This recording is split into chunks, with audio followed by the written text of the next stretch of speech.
Why do I talk so much about witchcraft? We're on that place. We're on that topic. Please go check out the previous parts to gauge your bearings. I was explaining the story, the scenes in Pirates of the Caribbean with Tia Dalma and Davy Jones. Calypso, who is the goddess form of Tia Dalma. Now, ever since watching that, the Pirates of the Caribbean movies too, I have been getting dreams all throughout the years of men being similar to Davy Jones that have essentially had me and lost me to a certain extent. And okay, what in the world is that? I just recently come out of a relationship with a dude that was my fiance, but then things didn't work out because he turned out to be satanic. Do you understand? He was involved in darkness. All throughout my Christian life, God has been delivering me from the Davy Jones condemnation or phenomenon, if you want to call it that. This is why I speak about witchcraft so much. Out of almost every guy that I've dated prior to coming to Christ, and every guy that I thought was a Christian that I dated in Christ, only 2 such men exist in Christ. But outside of Christ, it's a larger number. All right, almost every guy that I dated, and I'm looking to the right to the left to think, okay, is it every or almost? No, it's almost every guy that I dated. But the ones where I was very serious, all of them. The ones where there was lots of love, all of them put witchcraft on me. They all messed up. I never left a single guy because I was cheating or because I was pulling a stunt or because of whatever. They had done something. One dude went and made some chick pregnant. The other dude was passing me a whole bunch of shade, acting like he didn't love me, so I walked. The other dude took his merry time to do what needed to be done. And when we tried to reconcile, when I was happy to talk with him to reconcile, he stood me up. He didn't come to the meeting, and I was left looking dumb there by myself. There are also other guys that I never got to be with, but I had feelings for them. It was mutual. But and next thing, I was no longer interested. I had moved on, and they got embittered by that. I promise you right now, all of these guys that did this to me, I'm not the one that broke them unnecessarily. They were happy to love me. I do not have... Okay, there are some people who cast spells, guys that are just bodomo, trying to be with a woman that's not interested in you. I'm speaking here about men with whom we shared mutual feelings. Some of whom I was with, others I was not with them. Because they took time, dilly-dallied, danced around and did not do what needed to be done.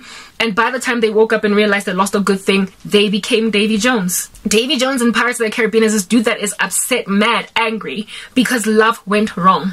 And because of being mad, upset, and angry, he ends up incarcerating the woman he loves and then becomes a monster.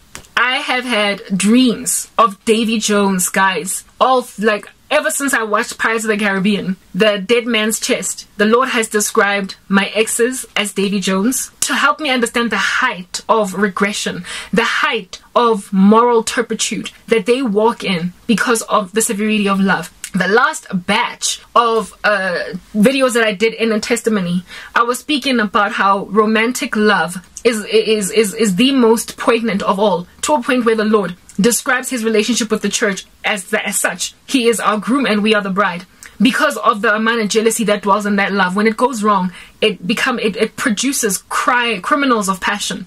And so when they kill in a way that they wouldn't kill a friend or kill a mother or kill a child or kill a brother or a sister. They kill the kind of murder where you are driving a knife into a person 30 more times long after they've died. The kind of crime where you, after killing that body, you then chop it up into millions of pieces and then burn it. That's a crime of passion. It's like they are still killing a person long after they've even died, and then they burn it. They burn the corpse and they dump it in a field so no one can ever find it and have a funeral. Crimes of passion tend to look that messy.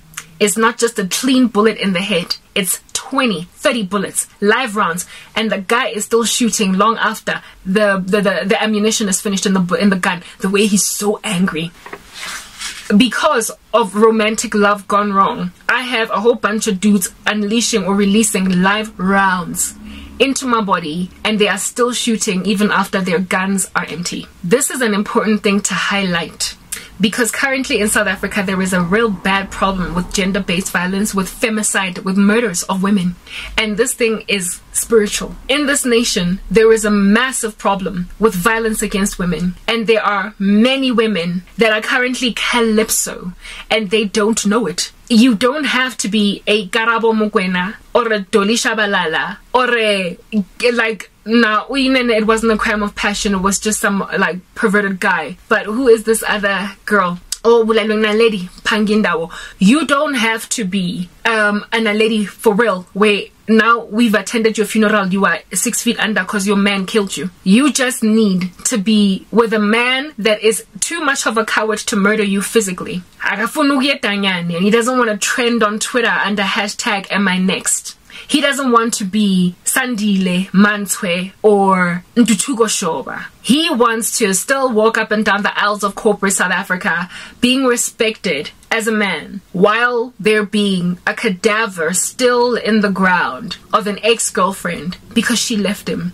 Or a woman that wouldn't date him and so he got upset. Or a woman that he wasted the time of in pursuing her and so she went and moved on with her life. And he was like, no, but I wasn't ready. You were supposed to still dilly-dally around me when I talk to you, but you decided to move on. That level of entitlement. And so then they hook up all different kinds of concoctions. Spiritually, they consult Disangoma and they kill Umfazi, Godwa, without blood being on their physical hands. It's just on their spiritual hands. God sees these crimes, but man doesn't. It doesn't look like a murder. It looks like a suicide. And it also does not look like sabotage. It looks like irresponsibility.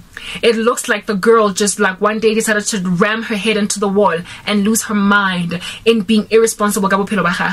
It looks like a woman's entire life being unraveled and her being unable to find her bearings again in life despite having once had quite a lot of order. It looks like a lack of direction. It looks like cups and saucers flying all over the show.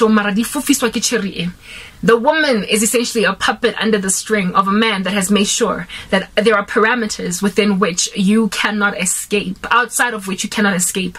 You will go this far and no further. Also, chat that some of them go out of their way to fetch death curses.